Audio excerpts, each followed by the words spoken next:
Please do subscribe to Prajabheri News Channel. నిలిచిపోతుంది. ఎందుకంటే ఈసారి వెనుకబడిన తరగతులకు చెందినటువంటి మహేష్ కుమార్ గౌడ్ గారిని తెలంగాణ ప్రదేశ్ కాంగ్రెస్ కమిటీ అధ్యక్షులుగా నియమిస్తూ నిన్ననే ఉత్తర్వులు వెలువడ్డాయి.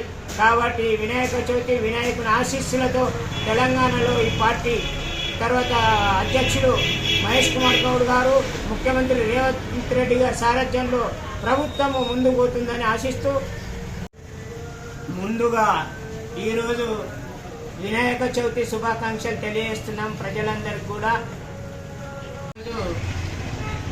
పిసిసి అధ్యక్షుడిగా మహేష్ కుమార్ గౌడ్ గారిని నియమించడం పట్ల మేము చాలా హర్షం వ్యక్తం చేస్తున్నాము.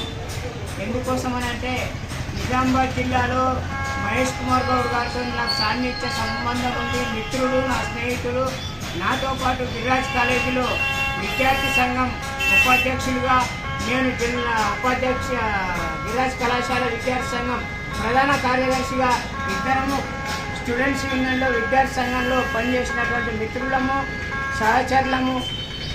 కాబట్టి ఆయనకి ఈరోజు ఒక జాతీయ పార్టీ కాంగ్రెస్ పార్టీకి రాష్ట్ర స్థాయిలో అధ్యక్షుడిగా నియమించబడడం చాలా గొప్ప విషయము. వారిని నియమించినందుకు ఏఐసిసి యొక్క అధ్యక్షులు మల్లికార్జున్ ఖర్గే గారికి, సోనియా గాంధీ గారికి, అలాగే రాహుల్ గాంధీ గారికి, ప్రియాంక గాంధీ గారికి ధన్యవాదాలు తెలియజేస్తూ ఉన్నాము. ఒక బీసీ వెనుకబడిన తరగతులకు చెందినటువంటి విద్యార్థి దశ నుంచి కాంగ్రెస్ పార్టీని నమ్ముకొని విద్యార్థి విభాగం ఎన్ఎస్ఏలో ఎదిగి రాష్ట్ర స్థాయిలో, కేంద్ర స్థాయిలో కూడా విద్యార్థి సంఘంలో పనిచేసినటువంటి మంచి వ్యక్తి మహేష్ కుమార్ గౌడ్ గారు. వారికి ఈరోజు పిసిసి అధ్యక్షుడు రావడం చాలా ఆనందంగా ఉంది, చాలా సముచితం కూడా.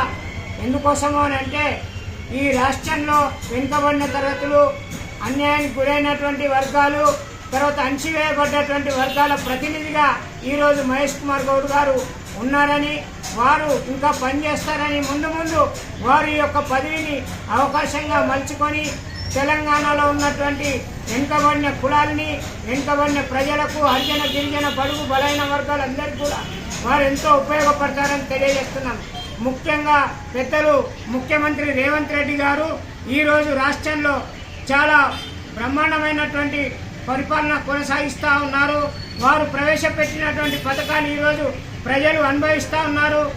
ఉచితంగా మహిళలకు ఆర్టీసీలో ప్రయాణం అయితేనేమి, లేకపోతే 200 యూనిట్లు లోపల కరెంటు వినియోగదారులకు ఫ్రీ అయితేనేమి, అదేవిధంగా 500కే గ్యాస్ కనెక్షన్ అయితేనేమి, అదేవిధంగా ఈరోజు ఇందిరమ్మ ఇండ్ల కోసము స్థలం ఉంటే 5 లక్షల రూపాయలు, హరిజన గిరిజనులకైతే 6 లక్షల రూపాయలు కేటాయించాలని ప్రభుత్వం తీర్మానించింది.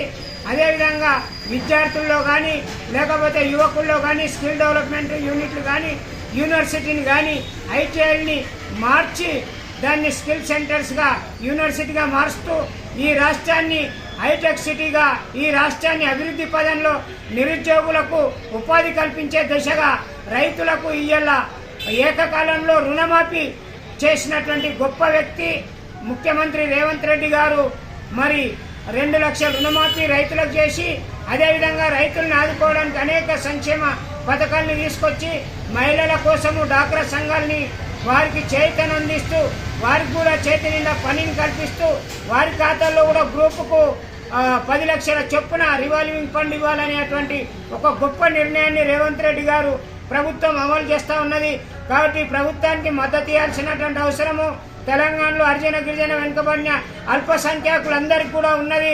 కాబట్టి రేవంత్ రెడ్డి గారి ప్రభుత్వాన్ని, వారి యొక్క చేతుల్ని బలోపేతం చేయడానికి ఈరోజు మహేష్ కుమార్ గౌడ్ గారు రాష్ట్ర స్థాయిలో ఈ యొక్క అధ్యక్ష పదవిని ఉపయోగించి మహేష్ కుమార్ గౌడ్ గారి నాయకత్వము, రేవంత్ రెడ్డి గారి నాయకత్వంలో ఈ తెలంగాణ రాష్ట్రం సుభిక్షంగా, సురక్షితంగా ప్రజలు అష్ట ఆయురారోగ్యాలతోని విలసిల్లుతారనేది ఈ సందర్భంగా తెలియజేస్తూ, రేవంత్ రెడ్డి గారికి ఈ సందర్భంగా ధన్యవాదాలు తెలియజేస్తూ, మహేష్ కుమార్ గౌడ్ గారికి కూడా ఈ సందర్భంగా నా యొక్క శుభాకాంక్షలు తెలియజేస్తూ, వారు ఇంకా అత్యున్నతమైనటువంటి పదవులలో ఇంకా అధిరోహించాలని, ముందు వారు ఇంకా ఎదగాలని మనస్ఫూర్తిగా ఒక స్నేహితుడిగా కోరుకుంటున్నాను.